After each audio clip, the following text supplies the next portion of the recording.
Ruth Langsford and Eamonn Holmes were together for 14 years. The public saw them as stable, familiar, and almost impossible to touch. In 2024, though, everything fell apart, and the marriage slowly died. They broke up and went their different ways. The story seemed to be over. We've heard Ruth's side since then. People told stories, read headlines, and thought about the breakup based on her version. Eamonn didn't say anything. We didn't ask questions, give interviews, or push back. Up until now. When he turns 66, Eamonn Holmes finally speaks out. The tone of everything changes because of what he says. It changes the way the split looks and, more importantly, how Ruth Langsford acts afterward. Why did Eamonn Holmes wait so long to tell his side of the story? What did he really say? Come with us as we talk about everything. The rise of Eamonn Holmes, the quiet that followed, and the part of the story you never heard. Before the news stories, breakups, and carefully worded comments, Eamonn Holmes was just a schoolboy in Belfast learning how to deal with people. After Holy Family Primary School, he went to St. at Malachy College and then the Dublin College of Business Studies. This path didn't make me think of fame. What it did mean was discipline, routine, and getting used to order early on. Later, it would matter because Holmes's whole career was based on being reliable when everything else was live, uncertain, and often a mess. In 1979, he got his big break when he went to work for Ulster Television as a young host and reporter for Farming Ulster. Even though it wasn't fancy or national, it was real programming. He learned how to speak to people without acting like he was putting on a show. He then easily moved on to covering sports, working with more experienced reporters and learning how to do live TV by doing it over and over again under a lot of stress. By 1982, Ulster Television had faith in him enough to give him the lead role on their main news show, Good Evening Ulster. He was taking over a job that Gloria Hunterford had held before. It was a quiet but important vote of trust. Holmes was no longer just reading lines. He was setting the tone for conversations and becoming a well-known figure in Northern Irish homes. He wasn't just interested in news. He proved that he could handle important and funny things without losing credibility by hosting beauty pageants, specials, and live events. When he quit Ulster Television in 1986 to work for the BBC, it wasn't to get away, it was to move up. In Manchester, he joined Open Air on BBC One, which aired across the country, and learned what it was like to talk to millions of people instead of just a few thousand. Then something happened that changed everything for good. Holmes joined GMTV in 1993 and helped make the channel's first show. Television in the morning is harsh. People expect you to be alert when most people are only half awake. You're live and early. Holmes did very well there. People got used to hearing his voice every day, and it helped them get ready for the day. Even though there were problems behind the scenes, like a public fight with Anthea Turner, he stayed put and stayed true to the part. It wasn't a quiet exit when he finally quit GMTV in 2005. He made it clear that the show had become too focused on star fluff and not enough on real news. That honesty stuck with him. After 6 months, Sky News brought him on to front Sunrise. Again, Holmes got used to the early morning routine of switching co-hosts but keeping the tone steady and friendly. Along the way, he became one of the most adaptable TV hosts, hosting snooker, darts, horse racing, tennis, quiz shows, panel shows, faith-based shows like Songs of Praise, and game shows like Jetet. He wasn't interested in fame. He looked for consistency. Holmes did what he did best, which was making live television feel safe and not planned, even when he joined This Morning in 2006. When he started giving talks with Ruth Langsford, that approach was at its best. They were easy, comfortable, and believable on screen. They were on TV shows together, like Gift Wrapped and Eamonn and Ruth. How the Other Half Lives, making their relationship in real life into a brand. For people watching, it seemed natural. It became an important part of how people saw Holmes. But things were changing in the business world behind the scenes. Holmes lost a court case in 2020 about whether he was a freelancer under IR35 rules, an event that made him defend not only his contract, but also his worth in public. He said that he was one of the best live hosts in the land. And the faith was clear, even if people didn't agree. He had always had radio as his other lane. Radio 5 Live, Magic 105.44, Radio 2. And then talk radio came after downtown radio in the late 1980s. Holmes thought of radio as a place where he could be less polished, talk longer, and go into more detail. It was where his ideas were most clear and where people could hear him without the studio lights getting in the way. In 2022, he started a breakfast show with Isabel Webster at GB News. He said it was a place where someone cared about him again, where reporting was important, and where rules could be broken. There was just enough to make the talk real. Now that Holmes has been the steady one, the reliable one, and the man who rarely explained himself for decades, he is talking again. But this time it's not like he's reading the news. He's finally stepping out from behind the headlines. The story stops after he does that. It comes from a time in his life when he didn't have to talk about it or the cameras or the need to explain anything. Ruth and Eamonn. The private love story that couldn't handle being in the public eye. Eamonn and Ruth's relationship didn't start out as a public relationship or a TV couple that people were supposed to fall in love with. It started off slowly, carefully, and almost cautiously, at a time when timing and control were more important than excitement. When Eamonn Holmes met Ruth Langsford in 1997 through a friend they both had, Sally Mean, they didn't feel compelled to say what they were right away. Holmes had split up with his first wife, Gabrielle, 2 years before they started dating. From the start, it was decided to keep the relationship quiet, not because they were hiding something, but because they respected each other. They made that choice long ago, before cameras were following them around. It set the tone for everything that happened after. Once they started dating, no one outside of their friends and family knew about it. Langsford would remember that time in the past, and say that Holmes' demand on privacy made her love for him stronger. She thought about how it showed what kind of man he was, what kind of father he wanted to be, and how honest he was in his personal life. It didn't make her feel hidden, instead it made her feel safe. They were together for 2 years before they finally told everyone about it. By that time, the relationship was already strong. After that, things moved quickly on. When they had their son Jack in 2002, it quietly changed the center of their world. Langsford later said that she found out she was pregnant the day before the baptism of her godson Charlie. Holmes wasn't around at the time, so she told her best friend Sam, who is Charlie's mom, first. They shared a private moment in secret. It was one of those life events that doesn't need witnesses to be meaningful. She would later say that it was a very special time with him, even though Holmes wasn't there. There was a lot of overlap between their personal and working lives by 2006. After being together for 9 years, Holmes joined Langsford on the Friday show of This Morning. Langsford was well known on the show because he had been a part of it since 1999, quietly becoming the show's longest-running host. They lied when they said it was easy to work together. Langsford was honest about the difficulties of working with a partner, but she also said that they got through it most of the time. Over the years, their team became one of the most well-known in daytime TV. Together they put on Do the Right Thing, How the Other Half Lives, Lose a Stone in 4 Weeks, Gift Wrapped, and Eamonn and Ruth's 7-Year Itch. Their chemistry became a part of who they were in public. The line between marriage and brand is becoming less clear over time. Holmes took it in a funny way. He once joked that quitting TV wasn't an option because viewers wouldn't stand for it. It sounded funny at the time. It felt like a promise that went deeper than either of them knew at the time. They got married at Eamonn Hall in Hampshire 13 years after they met for the first time, and 5 years after Holmes's divorce from Gabrielle was settled. After that, they bought a house in Weybridge, Surrey, with 6 bedrooms. It was said to be worth £3 million. It looked like the last piece was coming together. Stability, success, and staying put. Langsford talked about her marriage on Strictly Come Dancing years later. Holmes, she said, was the first to tease her, and just as quickly the first to surprise her with thoughtfulness. She believed that he fully understood her, even when she was deeply focused on the competition. She thought that was the reason they worked. After 20, things changed in a way that neither of them seemed ready for. In November, Holmes and Langsford were suddenly fired from This Morning. Alison Hammond and Dermot O'Leary took their place. They were furious about the outcome. On the job, it was a blow. But for me, it was the start of a clear split. Langsford stayed with ITV and kept appearing on Loose Women. Holmes went in a completely different way. He became a host on a breakfast show for GB News. There was a difference between them in their personal lives, as well as their work lives for the first time in years. As of May 2024, the carefully kept silence had finally broken. They both said that their marriage was over and that they were in the process of getting a divorce. A spokesperson said that their marriage had gone in different ways because of work obligations. The message was cool, in charge, and well-written. It was important to them to stay friends. They tried to keep things friendly, and they promised their fans a formal statement. Though the words were carefully chosen, they showed the end of a relationship that was based on trust, privacy, and a common goal. There was also something else going on behind that ending. Something that was making them tired for a long time before they finally split up. There was cool language and professional talk about the breakup, but Eamonn Holmes couldn't get away from the pressure that was building up inside the one place he couldn't escape. Eamonn Holmes. The pain that didn't go away when the lights went out. People have seen strength for years. They didn't see how much of that strength was from other people. Behind the steady on-screen presence and familiar voice, Eamonn Holmes was fighting a body that was slowly breaking down. Despite everything, Ruth Langsford was always by his side, giving him support, encouragement, and hope. As their marriage ends and Holmes starts a new part of his life by himself, the years he spent sick no longer seem like background noise. They feel like the point of stress where everything started to move. No one has ever told Holmes that he has health problems. He actually talked about them a lot, sometimes in a funny way and sometimes in a very honest way. His body was already under attack a long time before the marriage fell apart. Years of severe pain finally led to a 3.25-hour surgery in 2016 to replace both hips. He had been in pain all the time for far too long, at the time. As he said, it was like watching live TV.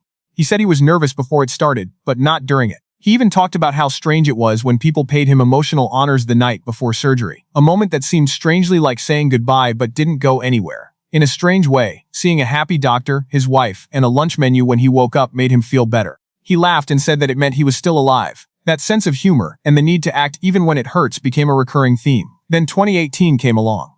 On the day of his son Declan's wedding, which should have been a happy family event, Holmes got shingles. The virus made his face hurt, swell, and look like someone else's. Years later, when he went on Loose Women, he showed pictures of the experience and told the truth about how horrible it was. In his talk, he talked about how shingles can sneak up on adults and happen without warning.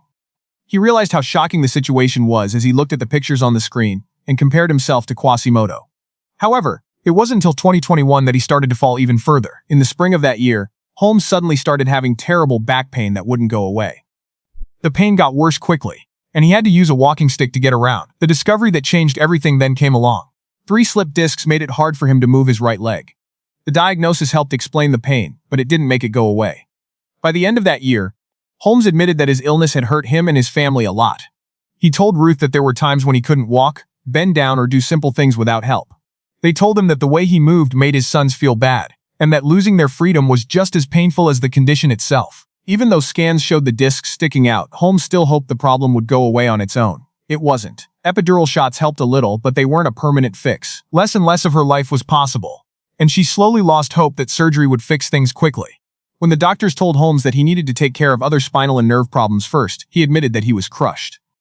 He had been in a lot of pain for a year and really needed an answer.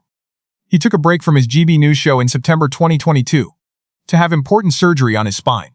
It was meant to be the start of something new. Instead, it led to a reality that was even worse. Holmes found that his movement was still limited even after a lot of physiotherapy. He was honest about how soul-destroying it was to depend on other people for simple tasks.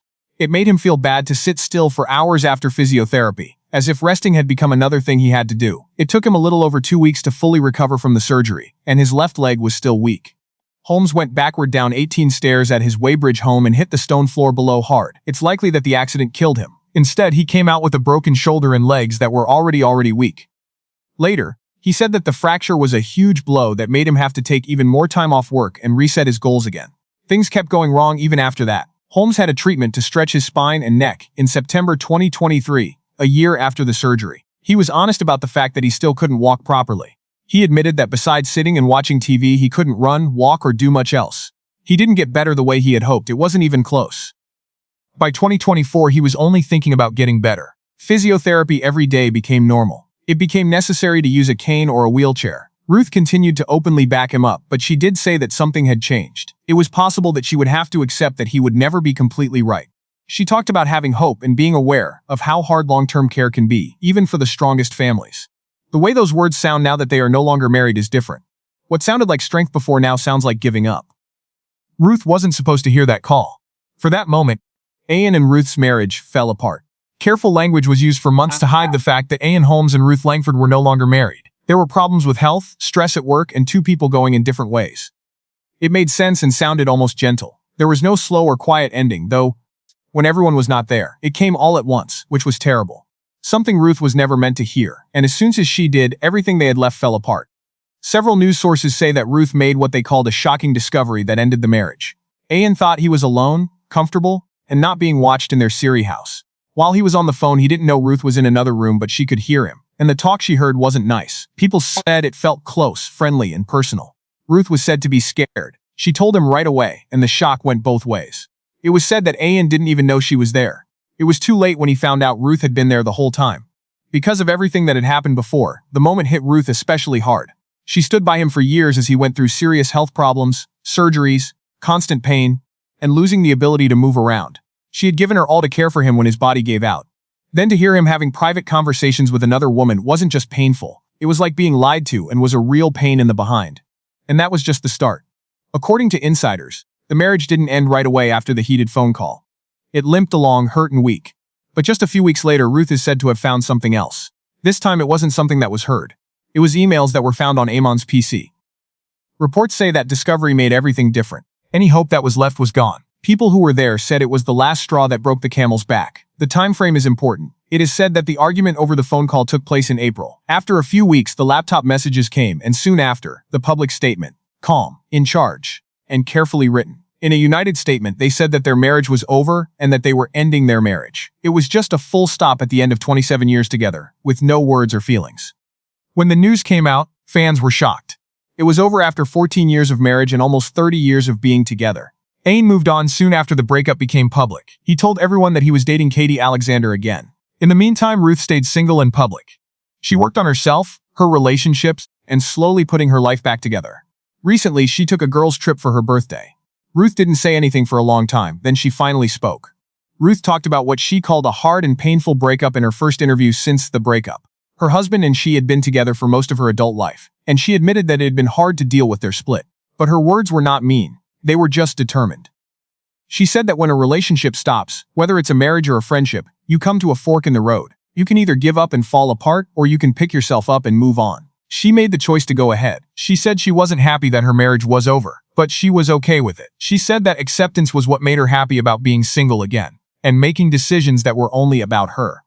They weren't about keeping things together or making concessions. They were just about her. She spoke carefully but honestly because she and Eamonn have a 22-year-old son named Jack. She also talked about how going through a divorce in public adds extra stress. She said that breakups are already painful, but it's even worse when everyone is watching, commenting on, and analyzing every move. Still, she said that some people might not be able to handle the attention that comes with the job and that they probably shouldn't be doing it. When asked how it was to be alone again, Ruth didn't act like it was easy. She said she didn't mind being alone for a long time. She said there is a difference between having a weekend to yourself and realizing that you might have every weekend to yourself from now on. She said that truth needs to be adjusted to. Right there is where the story changes. Because at the same time that Ruth Langsford was trying to move forward, Eamonn Holmes was being pushed in the opposite way. He stopped looking forward and began looking back. Instead of anger or blame, think about things in a way that only comes up after everything has already gone wrong. He says that if he could go back, Eamonn Holmes would change one thing, almost 2 years after he and Ruth Langsford's marriage ended. Eamonn Holmes is finally stopping to look ahead and turning back. What he's saying now doesn't sound like anger or blame either. Something bigger sounds like it. Sorry. Not showy or loud, just the kind that sets in after everything else has happened and you can't go back and change it. In a new interview, Holmes talked about the life he built and the one that fell apart at the same time. He said that he would try to find a better balance between his work and home life if he could go back and change one thing. There was neither a scandal nor a denial. There was just one line that said everything that pages of explanation could. In particular, when asked what his biggest regret was, he purposely didn't answer. And what someone doesn't say can be just as important. The co-hosts were Eamonn and Ruth. This morning, they said they were splitting up in March 2024, after being married for 14 years. They were together for even longer, since the mid-1990s. They had one son together who is now 23 years old. Lives were linked on and off screen for decades. When they broke up, it was more than just a breakup. It seemed like the end of an era. Both have moved on since then, but in very different ways. Holmes started going out with relationship coach Katie Alexander, while Ruth became more independent. She has been honest about how her fear slowly got better over time. She said that at first everything seemed dark, scary, and unsure.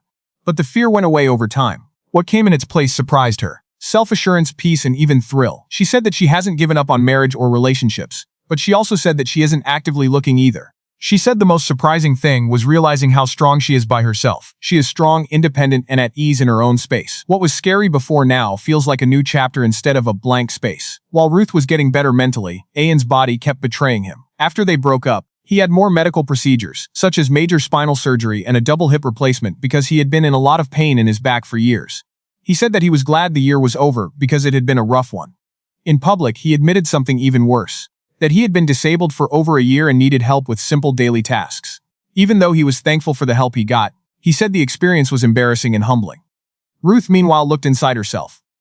She started going to counseling after they broke up and still does it today. Therapy was a place where she didn't have to worry about being judged, making assumptions, or talking about her past. She talked about how strong and calming it had been. Someone who will listen, ask the right questions, and help you figure out why certain things happen the way they do. She said that therapy has helped her deal with everything more calmly, even though she knows herself very well. Ruth has done very well at work. Her career has grown, and she has even hinted that she might go back to this morning. She didn't think twice when asked to present with Ryland Clark.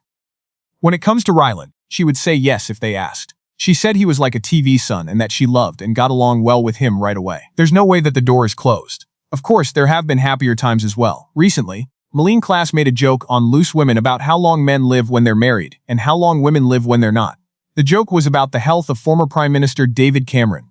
What Ruth did next was quick and clear. She laughed along with the crowd and said, "Good to know." It was short and fun, but sharp enough to land. The connection hasn't fully gone away, despite everything. Eamonn reached out to Ruth over Christmas and told her he still respected her and wished her the best. He did this by speaking at a holiday awards dinner. He made it clear that she deserved to be happy. The words were easy, but the timing was important. Even though they were going through a divorce, there was still an effort to be gracious. Eamonn and Katie spent Christmas that same year together in a fancy cottage in North Yorkshire. He also told the truth about what he hoped would happen in the future. He still uses a walking frame and said that getting around is still hard every day. But he wants to get better by 2026 and is even thinking about using stem cells in a way that has never been done before. The drive hasn't gone away, at least. So, this chapter doesn't end with a conclusion. Instead, it ends with a thought. A man looking back and realizing that things aren't right. A woman takes a chance and finds her strength. What used to be two lives going at the same time are now two different lives. There was no shouting or show. There was only the weight of everything that can't be undone. What do you think about everything that happened between Ruth and Eamonn? Write your answer in the box below. Do not forget to share, like, and give your email address. Also, click on the next video that comes up. It will be fun for you.